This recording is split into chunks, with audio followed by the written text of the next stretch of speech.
श्री गुरु ग्रंथ साहब की हजूरी च श्री गुरु ग्रंथ साहब नूं नतमस्तक होके संगत जीओ आओ फतेह की सांझ पाइए। पहला वाहिगुरू जी का खालसा वाहिगुरू जी की फतेह।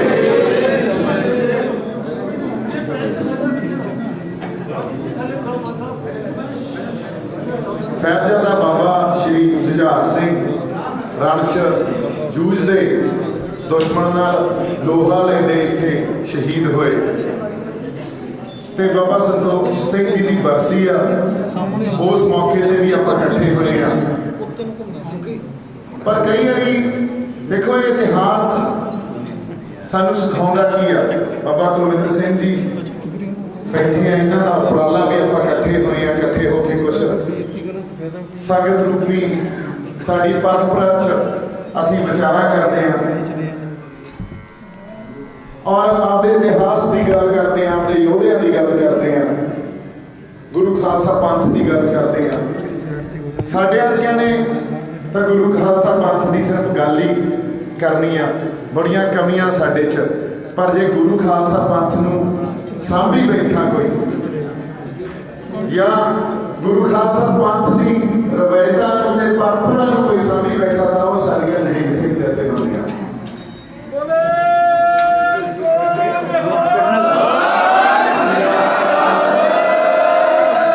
जदों किसानी संघर्ष शुरू होया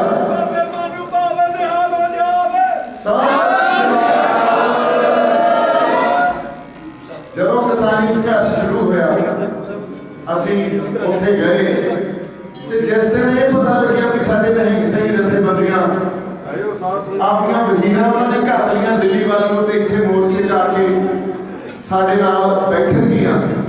उहदे सानूं आए लग्या भी साडी खालसा पंथ की फौज जिहड़ी अकाल पुरख वाहिगुरू की फौज आ, जे सरकार कोले उन्हां दी फौज बैठी है तो साडे कोले साडी फौज भी बैठी आ। ते निहंग सिंह जथेबंदियां ने आके जमा मोर्चे दे सिरे ते जिथों अगे सरकार दा या उन्हां दे उत्थे पैरामिलिटरी फोर्सेस का एक घेरा शुरू हो जाता, उत्थे जाके मोर्चे लाते। बोले सो निहाल। सो जदों किते पंथ ते भीड़ पैंदी है, जदों मनुखता ते भीड़ पैंदी है, जदों किते धर्म युद्ध लड़े जाते हैं, गुरु खालसा पंथ दीयां फौजां मोहरी ते मोढी होके उस धर्म युद्ध च हिस्सा पाउंदियां। इसे करके जिहड़ी परंपरा गुरु खालसा पंथ की 10वें पातशाह जिहड़ा पंथ साज गए वो जदों प्रगट हुंदा तां निहंग सिंह जथेबंदियां जदों आप उत्थे जाके गवाही करदियां तां वो पंथ प्रगट हो जाता। सानू माण आ साडे निहंग सिंह जथेबंदियां ते, सानू माण आ उस गुरु खालसा पंथ ते जिहदी रवायत जिहदी परंपरा तुसीं आपदे अंदर सामने बैठे हो। मैं नतमस्तक होना उस जज्बे नूं ते उस तरह के हौसले नूं भी अज तक इस दुनिया च जिथे नवियां सोच मॉडर्न एक वर्ल्ड क्रिएट किया जा रहा है, एक नवी आधुनिकता क्रिएट की जा रही है, मनुखी एक आधुनिक क्रिएट किया जा रहा, सिरजिया जा रहा, उत्थे तुसीं गुरु खालसा पंथ नूं सांभी बैठे हो। ये बहुत बड़ी मान वाली गल है, तुहानूं सारे नूं आपदे आप ते बहुत बड़ा मान होना चाहिए।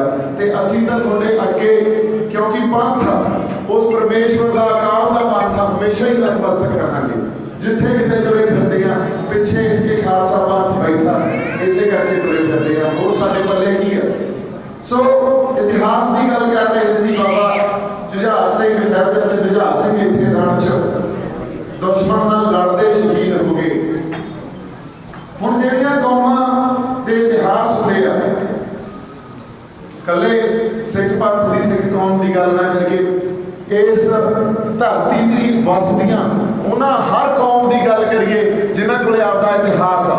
जदों उन्हां कौमां ते कोई भीड़ पैंदी आ, जदों कोई विपदा आउंदी आ, तां कौमां फिर आपदे इतिहास नूं याद करदियां, आपदे इतिहास दे योद्धियां नूं याद करदियां। क्यों करदियां? क्यों?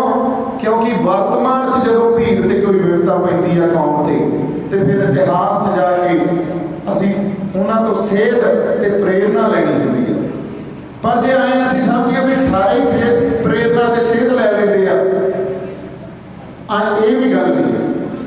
इस करके इतिहास की महत्ता की आ, इनू समझना साडे वास्ते बहुत जरूरी है। कई बार असीं कह दिंदे आ भी इतिहास आ जिहड़ा वो सिरजिया किस तरह जाता, साडे कोले साडा इतिहास की सी, अज दा इतिहास की सिरजिया जाता, ये भी बहुत बड़ा फर्क आ।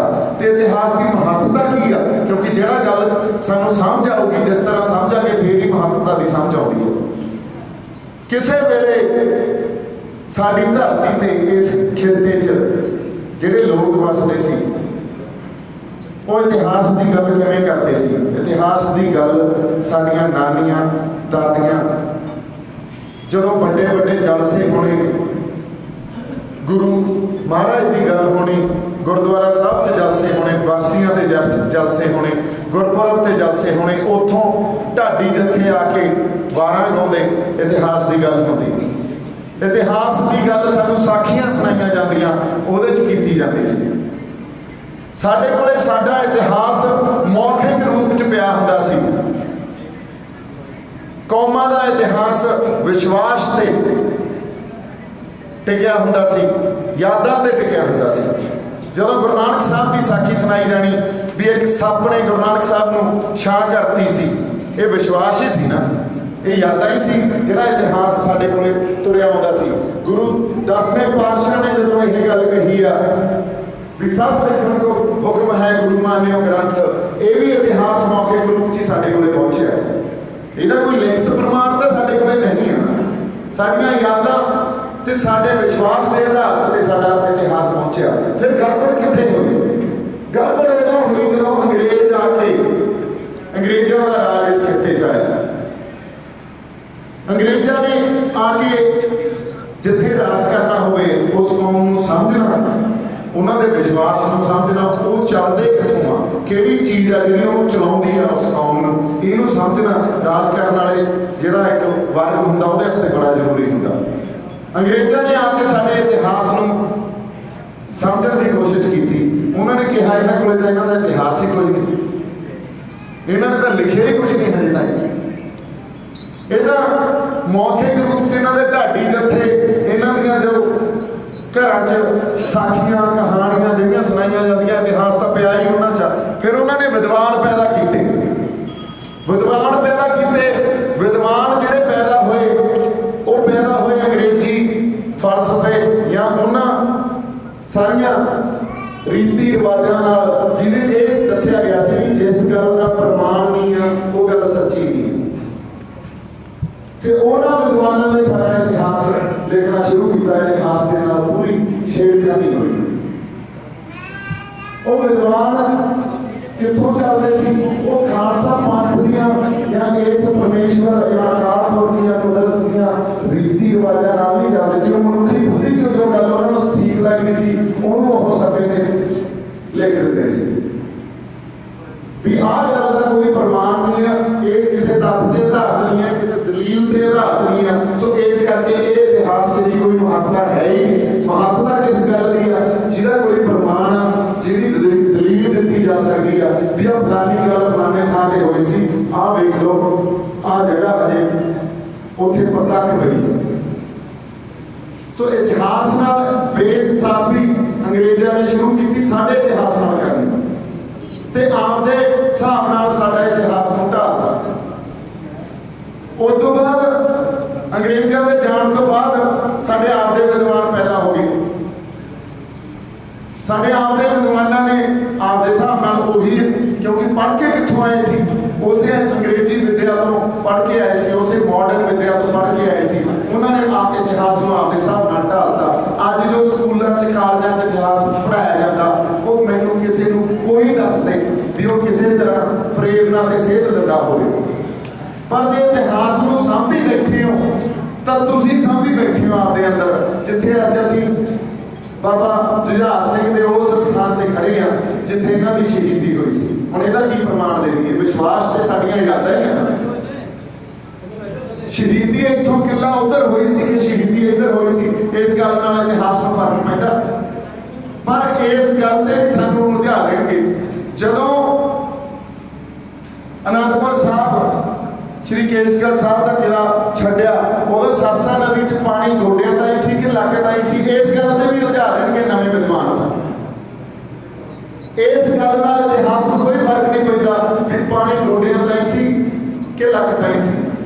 फर्क किस नाल पैदा?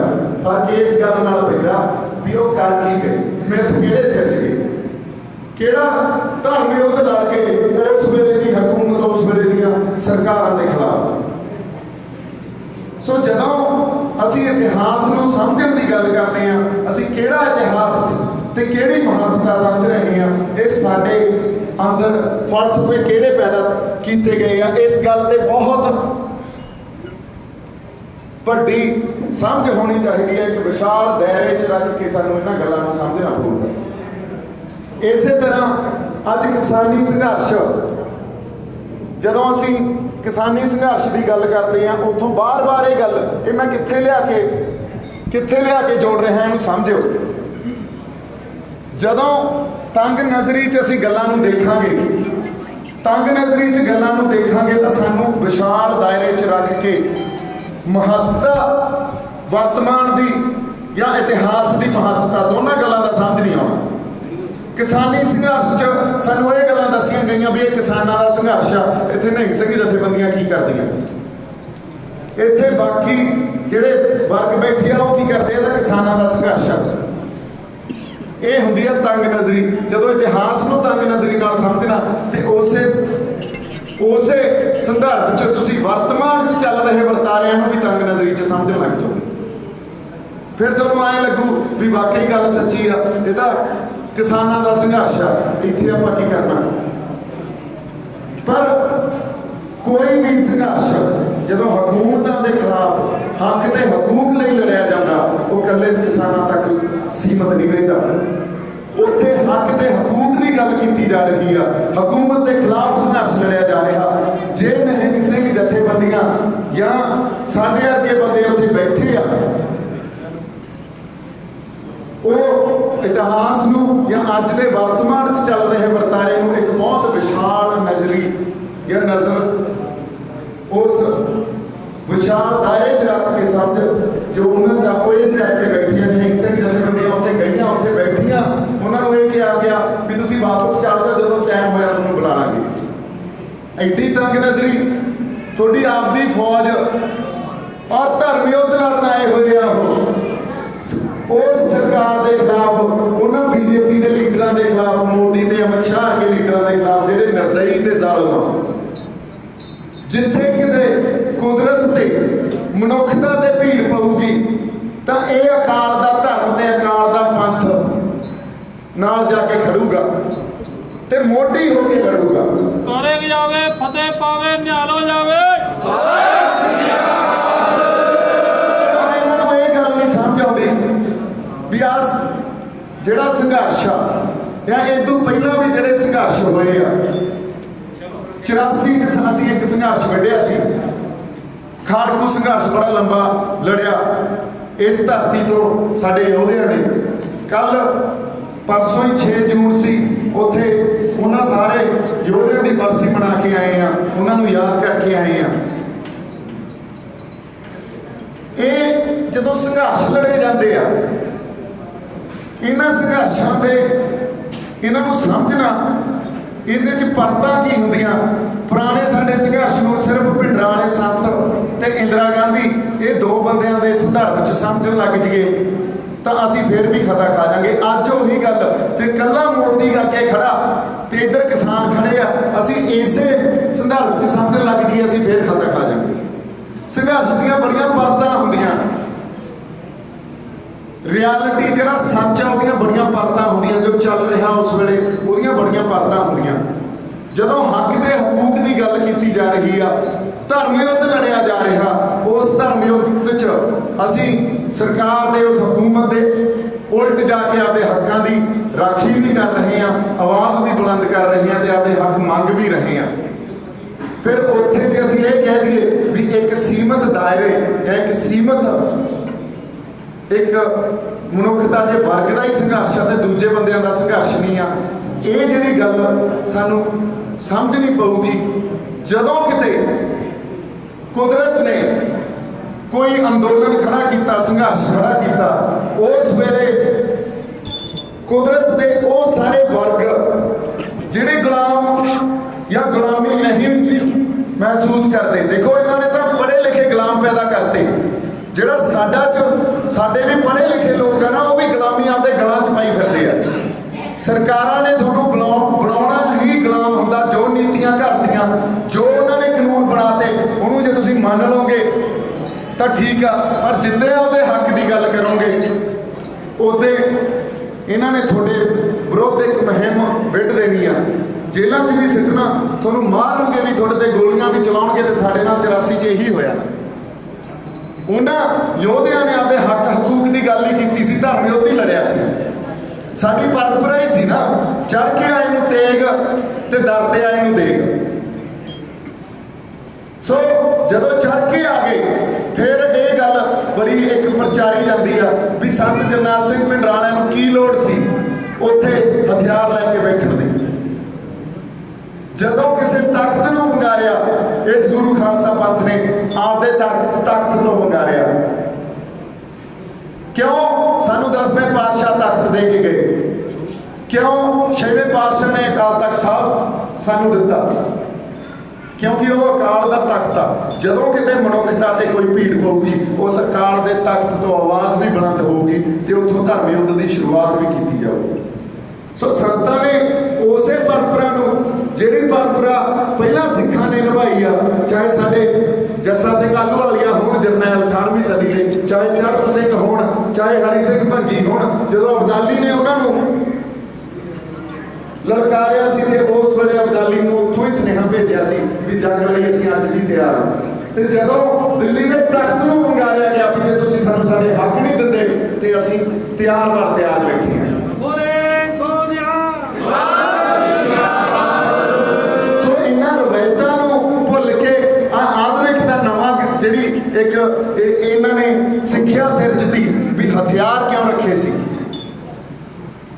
ਜੇ ਆਪਾਂ ਇਸ ਗੱਲ ਨੂੰ ਵੀ ਬਚੀਏ, ਕੌਮਾਂ ਜਦੋਂ ਸੰਘਰਸ਼ ਲੜਦੀਆਂ ਨਾ, ਪਹਿਲਾਂ ਹਥਿਆਰਾਂ ਤੇ ਨਹੀਂ ਆਉਂਦੀਆਂ। ਕਿਸੇ ਕੌਮ ਨੇ ਜਿੰਨੇ ਸੰਘਰਸ਼ ਲੜੇ ਆ ਦੁਨੀਆ 'ਚ, ਕਦੇ ਹਥਿਆਰ ਨਹੀਂ ਚੱਕੇ। ਪਹਿਲਾਂ ਹਥਿਆਰ ਪਹਿਲੇ ਪਾਤਸ਼ਾਹ ਵੀ ਚੁਕਾ ਸਕਦੇ ਸੀ, ਗੁਰੂ ਨਾਨਕ ਸਾਹਿਬ, ਉਹਨਾਂ ਨੇ ਹਥਿਆਰ ਨਹੀਂ ਚੱਕੇ। ਹਥਿਆਰ ਉਦੋਂ ਚੁਕਾਏ ਗਏ ਜਦੋਂ ਇੱਕ ਸੰਤ ਤੇ ਸਿਪਾਹੀ ਸਿਰਜ ਦਿੱਤਾ ਗਿਆ, ਜਦੋਂ ਉਹਨਾਂ ਅਮਲਾਂ ਤੇ ਸਿੱਖਾਂ ਨੂੰ ਲਾ ਦਿੱਤਾ ਗਿਆ ਵੀ ਜਦੋਂ ਇਹਨਾਂ ਦੇ ਹੱਥਾਂ 'ਚ ਹਥਿਆਰ ਆ ਗਏ ਤਾਂ ਇਹਦੀ ਦੁਰਵਰਤੋਂ ਨਹੀਂ ਹੋਊਗੀ ਕਦੇ। ਔਰ ਉਦੋਂ ਪਹਿਲਾਂ ਜਿਹੜਾ ਸੰਘਰਸ਼ ਲੜਿਆ ਗਿਆ, ਉਹ ਸਾਨੂੰ ਪਤਾ ਗੁਰੂ ਅਰਜਨ ਦੇਵ ਪਾਤਸ਼ਾਹ ਤੋਂ ਜਾਂ ਉਹਨਾਂ ਦੀ ਸ਼ਹੀਦੀ ਤੋਂ ਅਸੀਂ ਸਿੱਖਿਆ ਜਾਂ ਪ੍ਰੇਰਨਾ ਦੇ ਸੇਧ ਕੀ ਲੈਂਦੇ ਆ ਵੀ ਸ਼ਾਂਤਮਈ ਸੰਘਰਸ਼ ਲੜੀ ਗਏ ਸੀ ਤੱਕ ਨਹੀਂ ਕਹੀ ਗਈ। ਜੋ ਸਰਕਾਰਾਂ ਨੇ, ਹਕੂਮਤਾਂ ਨੇ ਜ਼ੁਲਮ ਕੀਤੇ, ਉਹ ਸੰਘਰਸ਼ ਹੀ ਸੀ ਨਾ। ਅਸੀਂ ਸੰਘਰਸ਼ ਹੀ ਲੜਦੇ ਆ ਰਹੇ ਹਾਂ। ਪਰ ਇੱਕ ਮੌਕਾ ਆ ਕੇ ਸੰਘਰਸ਼ 'ਚ ਇਹ ਆ ਜਾਂਦਾ ਜਦੋਂ ਕੋਈ ਹੋਰ ਰਾਹ ਨਹੀਂ ਬਚਦਾ। ਜਦੋਂ ਫਿਰ ਜ਼ਫਰਨਾਮੇ 'ਚ ਲਿਖੀ ਹੋਈ ਜਿਹੜੀ ਪੰਕਤੀ ਆ ਸਾਡੇ ਯਾਦ ਆਉਂਦੀ ਆ, ਚੂਖਾ ਰਜਾ ਹਮ ਹੀਲ ਤੇ ਦਰਦ ਜਸ਼ਤ ਹਲਾਲ ਅਸਤ ਬੁਰਦਨ ਬ ਸ਼ਮਸ਼ੀਰ ਦਸਤ। ਸੋ ਇਹ ਇੱਕ ਵਹਿਣ ਹੁੰਦਾ ਸੰਘਰਸ਼ਾਂ ਦਾ। ਇਹਨੇ ਸ਼ੁਰੂ ਤਾਂ ਸ਼ਾਂਤਮਈ ਢੰਗ ਨਾਲ ਹੀ ਹੋਣਾ ਹੁੰਦਾ, ਪਰ ਉਹ ਵਹਿਣ ਕਿੱਧਰ ਨੂੰ ਖਿੱਚ ਕੇ ਲੈ ਜੇ। ਜਦੋਂ ਤੁਹਾਨੂੰ ਸਰਕਾਰਾਂ ਤੁਹਾਡੇ ਹੱਕ ਤੇ ਹਕੂਕ ਨਹੀਂ ਦੇਣਗੀਆਂ, ਜਦੋਂ ਤੁਹਾਨੂੰ ਉਹ ਸਪੇਸ ਨਹੀਂ ਦੇਣਗੀਆਂ ਜਿਹਦੇ 'ਚ ਤੁਸੀਂ ਆਪਦੇ ਸੰਘਰਸ਼ ਸ਼ਾਂਤਮਈ ਢੰਗ ਨਾਲ ਕਰ ਸਕੋ, ਤੇ ਅਗਲਾ ਰਾਹ ਕੀ ਬਚਦਾ? ਫਿਰ ਕੋਈ ਕਿਸੇ ਕੋ ਰਾਜ ਨਾ ਦੇ ਹੈ ਜੋ ਲੈ ਹੈ ਨਿਜ ਬਲ ਸੇ ਲੈ ਹੈ। ਸੋ ਇਹਨਾਂ ਗੱਲਾਂ ਨੂੰ ਆਏ ਸਮਝਣਾ ਵੀ ਸੰਤਾਂ ਨੂੰ ਕੀ ਲੋੜ ਪਈ ਸੀ ਉੱਥੇ ਹਥਿਆਰ ਲੈ ਕੇ ਬੈਠਣ ਦੀ, ਜਾਂ ਉਹ ਤਾਂ ਗਰਮ ਖਿਆਲੀ ਬੰਦੇ ਸੀ। ਇਹ ਤਾਂ ਸਰਕਾਰ ਦੀ ਭਾਸ਼ਾ, ਹਕੂਮਤਾਂ ਦੀ ਭਾਸ਼ਾ ਹੁੰਦੀ ਆ। ਜਿਹੜੇ ਬੰਦੇ ਸੰਘਰਸ਼ਾਂ ਦੇ ਵਹਿਣ ਨੂੰ ਸਮਝਦੇ ਆ, ਵਹਿਣ ਕਿਵੇਂ ਬਹਿੰਦੇ ਆ ਇਹਨੂੰ ਸਮਝਦੇ ਆ, ਉਹਨਾਂ ਨੂੰ ਇਹ ਗੱਲ ਦਾ ਪਤਾ ਵੀ ਕੋਈ ਗਰਮ ਖਿਆਲੀ ਤੇ ਨਰਮ ਖਿਆਲੀ ਨਹੀਂ ਹੁੰਦਾ। ਇਹ ਤਾਂ ਇੱਕ ਸੰਘਰਸ਼ ਦਾ ਵਹਿਣ ਆ। ਇਹ ਇੱਕ ਮੌਕੇ ਤੇ ਬੜਾ ਸ਼ਾਂਤਮਈ ਬਹਿੰਦਾ ਹੁੰਦਾ, ਫਿਰ ਕਿਸੇ ਖਾਸ ਮੌਕੇ ਤੇ ਕਿਸੇ ਹੋਰ ਪਾਸੇ ਵੀ ਤੁਰ ਪੈਂਦਾ। ਕਿਉਂਕਿ ਸੰਘਰਸ਼ੀ ਬੰਦੇ ਔਰ ਉਹਨਾਂ ਰੂਹਾਂ ਨੇ ਜਿਨ੍ਹਾਂ ਨੇ ਗੁਲਾਮੀ ਆਪਦੇ ਗਲਾਂ 'ਚੋਂ ਲਾਉਣੀ ਆ, ਜਾਂ ਉਹ ਗੁਲਾਮੀ ਉਹਨਾਂ ਨੇ ਪ੍ਰਵਾਨ ਨਹੀਂ ਕਰਨੀ ਜਿਵੇਂ ਸਰਕਾਰ ਸਾਨੂੰ ਗੁਲਾਮ ਬਣਾ ਕੇ ਰੱਖਣਾ ਚਾਹੁੰਦੀ ਆ, ਉਹ ਬੰਦੇ ਫਿਰ ਉਹ ਨਹੀਂ ਬਹਿੰਦੇ ਡਿੱਗੇ। ਉਹ ਚਿਣਕ ਜਿਹੜੀ ਅੰਦਰ ਸਾਡੇ ਗੁਰੂ ਪਾਤਸ਼ਾਹ ਲਾ ਗਏ, ਚਿਣਕ ਕੀ ਆ? ਇਸ ਮਨੁੱਖਤਾ ਦੀ ਰਾਖੀ ਕਰਨ ਦੀ। ਅਸੀਂ ਕਦੇ ਆਪਦੇ ਲਈ ਤਾਂ ਲੜੇ ਹੀ ਨਹੀਂ ਨਾ। ਅਸੀਂ ਤਾਂ ਜਦੋਂ ਸਾਡੇ ਹਿੰਦੂਆਂ ਤੇ ਭੀੜ ਪਈ, ਸਾਡੇ 9ਵੇਂ ਪਾਤਸ਼ਾਹ ਨੇ ਜਾ ਕੇ ਆਪਦਾ ਸੀਸ ਦਿੱਤਾ ਉੱਥੇ, ਉਹ ਵੀ ਮਨੁੱਖਤਾ ਹੀ ਸੀ ਨਾ ਉਸ ਵੇਲੇ। ਹੁਣ ਜੇ ਅੱਜ ਦੇ ਮਾਡਰਨ ਯੁੱਗ ਦੇ ਹਿਸਾਬ ਨਾਲ ਉਹਨੂੰ ਆਪਾਂ ਪਰਿਭਾਸ਼ਿਤ ਕਰੀਏ, ਇਹ ਕਹਿਣਗੇ ਤੇ ਆਪਾਂ ਵੀ ਇਹੀ ਗੱਲ ਕਵਾਂਗੇ ਵੀ ਜਿਹੜਾ ਹਿਊਮਨ ਰਾਈਟਸ ਮਨੁੱਖਤਾ ਦੇ ਜਿਹੜੇ ਆਪਦੇ ਹੱਕ ਆ, ਉਹਦਾ ਸਭ ਤੋਂ ਪਹਿਲਾ ਸ਼ਹੀਦ ਹੋਇਆ ਤਾਂ 9ਵੇਂ ਪਾਤਸ਼ਾਹ ਹੋਏ ਆ। ਔਰ ਉਹ ਸ਼ਹੀਦੀ ਦੀ ਇੱਕ ਆਪਦੀ ਮਹੱਤਤਾ ਇਤਿਹਾਸ 'ਚ ਦਿੱਲੀ ਦੇ ਤਖਤ ਤੇ ਜਾ ਕੇ ਆਪਦਾ ਸਿਰ ਦੇਣਾ ਤੇ ਸਿਦਕ ਕਾਇਮ ਰੱਖਣਾ। ਅੱਜ ਜੇ ਆਪਾਂ ਕਹਿ ਲਈਏ ਇਸ ਧਰਤੀ ਤੇ ਇਸ ਦੇਸ਼ 'ਚ ਸਾਡਾ ਹਿੰਦੂ ਭਾਈਚਾਰਾ ਵਸਦਾ ਤਾਂ ਹਿੰਦ ਦੀ ਚਾਦਰ ਜਿਹਨੂੰ ਆਪਾਂ ਕਹਿੰਦੇ ਆ, ਸ਼੍ਰੀ ਗੁਰੂ ਤੇਗ ਬਹਾਦਰ ਸਾਹਿਬ ਦੀ ਕਿੱਡੀ ਵੱਡੀ ਦੇਣ। ਔਰ ਦੇਣ ਕੀ ਸੀ? ਇਹੀ ਵੀ ਕੁਦਰਤ ਨੇ ਜਿਵੇਂ ਇਹਨਾਂ ਨੂੰ ਸਾਜਿਆ, ਕੁਦਰਤ ਨੇ ਜਿਵੇਂ ਪ੍ਰਮਾਤਮਾ ਅਕਾਲ ਪੁਰਖ ਨੇ ਇਹਨਾਂ ਨੂੰ ਜੇ ਹਿੰਦੂ ਬਣਾਇਆ ਤੇ ਤੂੰ ਇਹਨਾਂ ਤੇ ਜ਼ੁਲਮ ਨਹੀਂ ਕਰ ਸਕੇਗਾ, ਮੈਂ ਖੜਾ। ਉਹਨਾਂ ਨੇ ਜਾ ਕੇ ਇਹੀ ਕਿਹਾ ਸੀ ਨਾ ਵੀ ਇਸ ਸ਼ਖਸੀਅਤ ਨੂੰ, ਇਸ ਬੰਦੇ ਨੂੰ ਤੁਸੀਂ ਧਰਮ ਪਰਿਵਰਤਨ ਕਰਵਾ ਦਿਓ, ਅਸੀਂ ਹਿੰਦੂ ਹੋ ਜਾਾਂਗੇ। ਪਰ ਉਹਨਾਂ ਨੇ ਆਪਦਾ ਸਿਦਕ ਕਾਇਮ ਰੱਖਿਆ ਮਨੁੱਖਤਾ ਦੇ ਇੱਕ ਵਰਗ ਲਈ। ਕਿਉਂ? ਜਦੋਂ ਕਿਤੇ ਇਹ ਅਕਾਲ ਦਾ ਧਰਮ, ਅਕਾਲ ਦੀ ਸਿਆਸਤ ਤੇ ਅਕਾਲ ਦਾ ਆਪਾਂ ਜਦੋਂ ਗੱਲ ਕਰਦੇ ਆ, ਸਾਡਾ ਤਖਤ ਆ, ਜਦੋਂ ਕਿਤੇ ਮਨੁੱਖਤਾ ਤੇ ਭੀੜ ਪੈਂਦੀ ਆ, ਕਿਸੇ ਵਰਗ ਤੇ ਪੈਂਦੀ ਆ, ਫਿਰ ਇਹ ਨਾਲ ਜਾ ਕੇ ਖੜੇ ਹੋ ਜਾਂਦੇ ਆ। ਅੱਜ ਕਿਸਾਨੀ ਸੰਘਰਸ਼ 'ਚ ਫਿਰ ਹੱਕ ਤੇ ਹਕੂਕ ਦੀ ਜਦੋਂ ਧਰਮ ਯੁੱਧ ਦੀ ਗੱਲ ਆਈ, ਅਦਰਵਾਈਜ਼ ਕੀ ਲੋੜ ਸੀ ਸਾਡੀ ਨਿਹੰਗ ਸਿੰਘ ਜਥੇਬੰਦੀਆਂ ਨੂੰ, ਕੀ ਲੋੜ ਸੀ ਹੋਰ ਸਿੱਖ ਪੰਥਕ ਜਥੇਬੰਦੀਆਂ ਨੂੰ, ਕੀ ਲੋੜ ਸੀ ਸਾਡੇ ਵਰਗੇ ਬੰਦਿਆਂ ਨੂੰ ਉੱਥੇ ਆਉਣ ਦੀ? ਕਿਉਂ? ਉਹ ਬੰਦੇ ਜਿਹੜੇ ਗੁਲਾਮੀ ਨਹੀਂ ਆਪਦੇ ਅੰਦਰ ਪ੍ਰਵਾਨ ਕਰ ਸਕਦੇ, ਜਿਹੜੇ ਆਪਦੇ ਹੱਕ ਤੇ ਹਕੂਕ ਲਈ ਜਿਉਂਦੇ ਰਹਿੰਦੇ ਆ, ਉਹ ਬੰਦੇ ਹਮੇਸ਼ਾ ਹੀ ਆਪਦਾ ਸਿਰ ਚੱਕ ਕੇ ਖੜੇ ਹੋਣਗੇ। ਉਹਨਾਂ ਸ਼ਖਸੀਅਤਾਂ ਨੇ, ਉਹਨਾਂ ਰੂਹਾਂ ਨੇ ਜਦੋਂ ਕਿਤੇ ਜ਼ੁਲਮ ਤੇ ਜ਼ਬਰ ਹੋਊਗਾ, ਉਹਨਾਂ ਨੇ ਜੁਰਮਾਨੇ ਦੀ ਭਖਿਆ ਲਈ ਤਿਆਰ ਰਹਿਣਾ। ਸੋ ਜ਼ਿੰਮੇਵਾਰੀ ਅੱਜ ਵੀ ਸਾਡੇ ਤੇ ਬਹੁਤ ਵੱਡੀ ਆ। ਗੁਰੂ ਖਾਲਸਾ ਪੰਥ ਦੀ ਜ਼ਿੰਮੇਵਾਰੀ ਅੱਜ ਵੀ ਉਨੀ ਹੋਈ ਵੱਡੀ ਤੇ ਅਹਿਮ ਆ। ਜਦੋਂ ਕਿਤੇ ਉਸ ਵੇਲੇ ਜਦੋਂ ਗੁਰੂ ਸਾਹਿਬਾਨ ਆਪ ਇੱਥੇ ਸਰੀਰਕ ਰੂਪ 'ਚ ਸਾਡੇ ਵਿੱਚ ਸੀਗੇ, ਉਦੋਂ ਸੀ। ਇਹ ਤਾਂ ਇੱਕ ਇਹੋ ਜਿਹੀ ਬਿਰਤਾ, ਇਹੋ ਜਿਹੀਆਂ ਕਮਾਈਆਂ ਜਿਹੜੀਆਂ ਮੈਨੂੰ ਲੱਗਦਾ ਰਹਿੰਦੀ ਦੁਨੀਆ ਤੱਕ ਹੀ ਕਰਨੀਆਂ ਪੈਣੀਆਂ। ਤੇ ਸਾਡੇ ਨਿਹੰਗ ਸਿੰਘ ਜਥੇਬੰਦੀਆਂ ਬਾਖੂਬੀ ਉਸ ਸਾਡੀ ਰਵਾਇਤ ਨੂੰ, ਸਾਡੀ ਪਰੰਪਰਾ ਨੂੰ ਨਿਭਾ ਰਹੀਆਂ। ਸਾਨੂੰ ਮਾਣ ਆ ਤੁਹਾਡੇ ਤੇ, ਜਿਉਂਦੇ ਵਾਸਤੇ ਰਹੋ। ਇੰਨੀਆਂ ਕੁ ਗੱਲਾਂ ਆਪਾਂ ਕਰਨੀਆਂ ਸੀ। ਮੇਰੇ ਵੱਲੋਂ ਬਹੁਤ ਸਾਰਾ ਪਿਆਰ ਤੇ ਸਤਿਕਾਰ। ਵਾਹਿਗੁਰੂ ਜੀ ਕਾ ਖਾਲਸਾ, ਵਾਹਿਗੁਰੂ ਜੀ ਕੀ ਫਤਿਹ।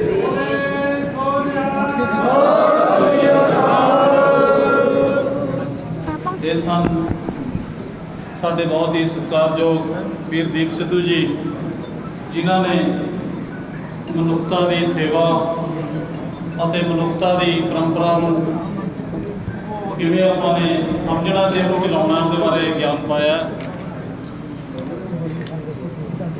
ਖਾਲਸਾ ਪੰਥ ਪਹਿਲਾਂ ਤੋਂ ਹੀ ਜਿਹੜੀ ਅਸਲ 'ਚ ਫੌਜ ਹੁੰਦੀ ਹੈ, ਉਹ ਕੁਰਬਾਨੀ ਲਈ ਉਹ ਚੁਣੀ ਜਾਂਦੀ ਹੈ। ਫੌਜੀ ਨੂੰ ਭਰਤੀ ਉਹ ਕੁਰਬਾਨੀ ਲਈ ਕੀਤਾ ਜਾਂਦਾ। ਦਸਮ ਪਾਤਸ਼ਾਹ ਨੇ ਚਮਕੌਰ ਦੀ ਗੜੀ ਦੇ ਵਿੱਚ ਜਿਹਦਾ ਜਜ਼ਬਾ ਦਿਖਾਇਆ, ਜੋ ਕਿ ਅੱਲਾ ਯਾਰ ਖਾਨ ਨੇ ਉਸ ਸੱਚ ਨੂੰ, ਹੱਕ ਤੇ ਸੱਚ ਦੀ ਗੱਲ ਕੀਤੀ ਹੈ ਵੀਰ ਦੀਪ ਸਿੱਧੂ ਜੀ ਨੇ, ਉਸ ਸੱਚ ਨੂੰ ਆਪਣੀ ਕਲਮ ਦੇ ਨਾਲ, ਆਪਣੀ ਅੱਖ ਦੇ ਬਿੰਦ ਤੋਂ ਦੇਖੀ ਹੋਏ ਉਸ ਸੰਘਰਸ਼ ਨੂੰ, ਉਸ ਮੋਰਚੇ ਨੂੰ, ਜਿੱਦਾਂ ਕਿ ਹੁਣ ਕਿਸਾਨੀ ਮੋਰਚਾ ਲੱਗਿਆ, ਆਪਣੀ ਅੱਖ ਦੇ ਨਾਲ ਦੇਖਿਆ। ਉਹਨੇ ਇੱਕ ਸ਼ਬਦ ਬਿਆਨ ਕੀਤਾ ਸੱਚ ਤੇ ਆਪਣੇ ਕਿਤਾਬਚੇ ਦੇ ਅੰਦਰ, ਜੋ ਕਿ ਅੱਲਾ ਯਾਰ ਖਾਨ ਰਹਿਮਾਨੀ ਨੇ, सच को मिटाओगे तो मिटोगे जहान से, डरता नहीं सच शहंशाह की शान से, कहते हैं हम खुदा की जुबान से। कोई हिंदू हो, मुसलमान हो, मौलवी हो, कोई हो, सुन लो कर कान से। ये सच है जिहड़ा ये नहीं मिटना, क्योंकि गुरु नानक साहब ने पहली पौड़ी दे विच इहो उच्चारण नहीं कीता, आप सच